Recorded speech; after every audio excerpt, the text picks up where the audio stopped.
Welcome to the 2026 Medicare Crisis series. I'm Matt Ferret, and for decades, I've been inside the Medicare industry, so you don't have to. In this series, I'm exposing the biggest shakeups hitting Medicare Advantage, Part D, and supplements in 2026, and more importantly, what you can do about them. Most people think Medicare.gov is the ultimate tool. Well, it's the government's own website. It lists all the plans, and it's usually the first thing that pops up on Google when you search for anything related to Medicare. But here's the insider truth. Medicare.gov has some major flaws. Flaws that could lead you to pick the wrong plan, or leave you thinking you're covered when you're really not. Quick one for the comments. Have you ever tried to use Medicare.gov to shop for a plan? Tell me below, was it easy or was it a nightmare? Here's what most people don't know about Medicare.gov. Number one, navigation. It's clunky, confusing menus, hard to find links. It feels like a government website from 2005. Number two, Medicare Advantage plan networks. Medicare.gov won't let you check whether your doctors or hospitals are actually in a plan's network. They're trying to fix this. Medicare has announced a provider lookup tool that's supposed to help with networks in 2026, but here's the problem. It's incomplete. It won't catch every doctor, every specialist, or every nuance of a hospital system. I've covered this in other videos.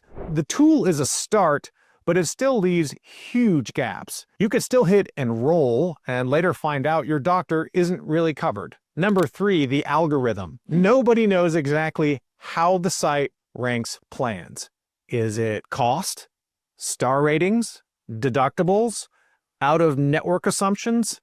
It's just a black box. Number four, history. Medicare.gov won't show you whether a plan's benefits or star ratings have been going up or been going down year after year. Number five, supplemental benefits. If a plan says includes dental, Medicare.gov used to leave you in the dark about whether that meant $100 a year or $2,000 a year, or just covered routine cleanings. Well, for 2026, Medicare says they're adding new charts to show more detail, but it's still incomplete.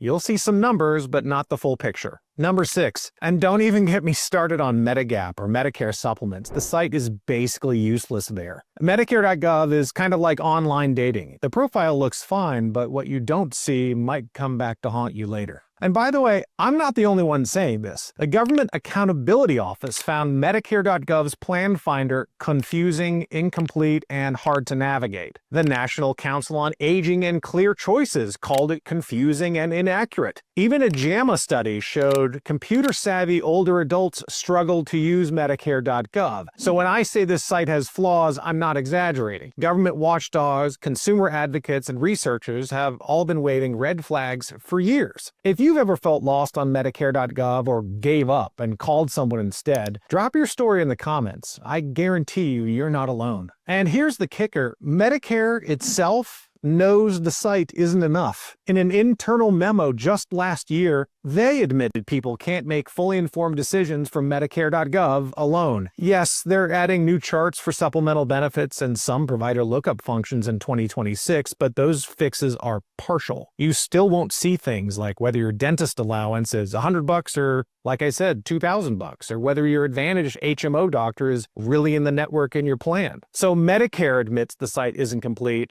but still tells millions of people to use it as their main resource. And here's where it gets even crazier. Every independent Medicare insurance agent and every insurance company is forced to use disclaimers like this. We do not offer every plan available in your area. Please contact Medicare.gov or 1-800-MEDICARE. So let's connect the dots. Medicare admits its own site isn't good enough, but then forces every agent and insurance carrier to tell you to go there anyway. And if you get confused, they point the finger back at the agents and the insurance company. Tell me in the comments, do you think that's protecting consumers or just protecting Medicare's backside?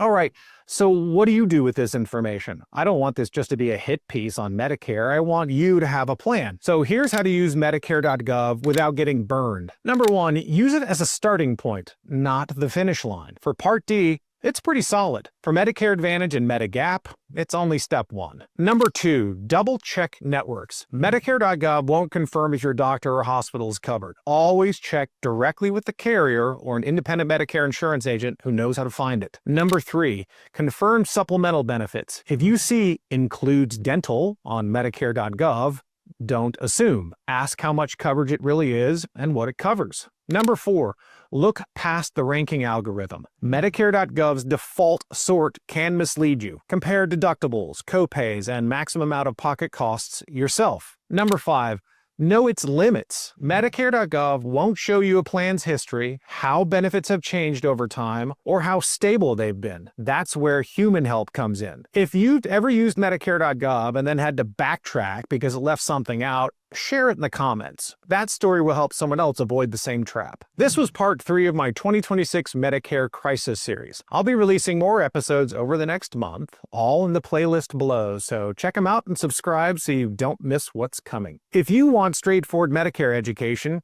go to my website, preparefordmedicare.com. And if you want personalized help sorting through this mess, my wife Nikki and her team of licensed agents at brickhouseagency.com offer free, no-obligation consultations. And just so you know, they're required to say all the disclaimers I've been talking about because Medicare makes them. And here's what that sound likes. There's no obligation to enroll. We do not offer every plan available in your area. Benefits may vary by carrier and location. Limitations, exclusions, copays, deductibles, and coinsurance may apply. Enrollment in a plan depends on the plan's contract renewal with Medicare. Plans are insured or covered by a Medicare Advantage organization with a Medicare contract and or a Medicare-approved Part D sponsor. And of course, you can always go to Medicare.gov or call 1-800-MEDICARE to get information on all your options. Did I miss any? That's what they're required to say. So now you know. I'm Matt Ferret, and here's to your wealth, wisdom, and wellness. And trust me, this won't be the last Medicare shakeup.